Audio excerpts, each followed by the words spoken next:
These high school students are tasked with building a freestanding structure out of 1 yard of tape, 1 yard of string, and 20 pieces of spaghetti. It's our icebreaker challenge. We call it the marshmallow challenge. So named because the goal of the challenge is for the structure to hold a marshmallow without falling down.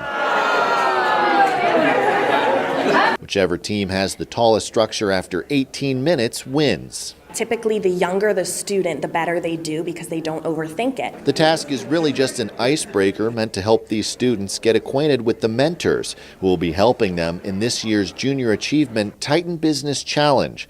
About 95 students from 12 schools are participating. They use an online simulation and they practice running their own business. Cardinal Mooney, number 1, at 32 1/4. Cardinal Mooney High School takes home the trophy for the Marshmallow Challenge, but winning the Titan Challenge will require teamwork and solid business skills. Since this is kind of a big deal for high school students, we pair them with volunteer mentors from the community that are in the business world and kind of understand this a little bit. We are mentoring high school students on a virtual business that produces hologram generators. Chris Jaskowitz is the CEO of Hope Star Business Turnaround and Acquisition in Warren.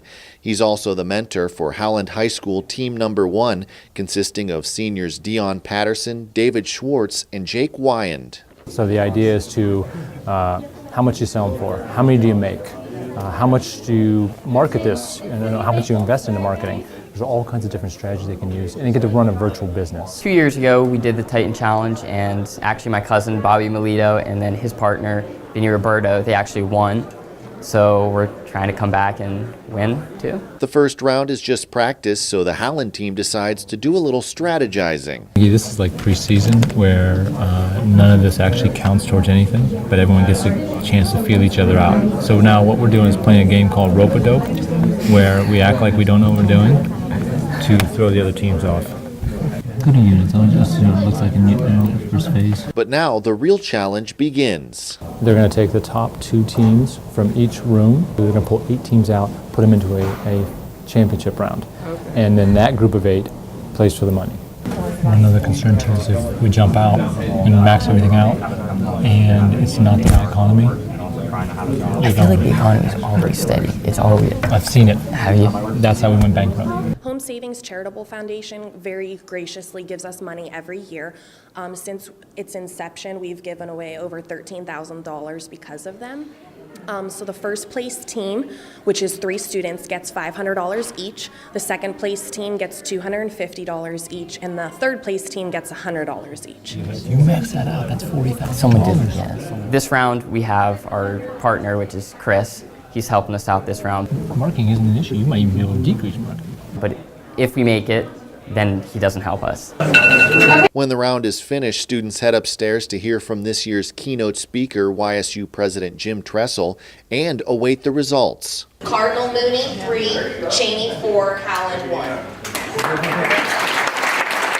Then it was on to the championship round. I'm going to start the clock, okay?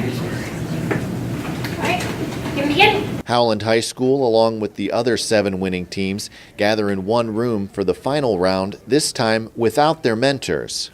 We thought we had it in the bag, and we came in thinking the same strategy in the final round, and it didn't go our way, and we tried to climb our way back, and we fell a little short. We did really well with our mentor, and then just at the end we kind of started out really aggressive, and it did not go as planned. We came in 6th, and we did end up going bankrupt, which disappointed with that, but we had fun today. Austintown Fitch High School came in 3rd place. Cardinal Mooney came in 2nd, while the title of JA Titan Champion went to Cheney STEM. Youngstown, we know, is a big area with entrepreneurs, and I think it's important for students to understand they can start their own business. And what's great about the mentors is some of these mentors started their own business and they failed. But the students need to hear those real stories to connect and see that there is a road to success, and it might be bumpy, but they can get there.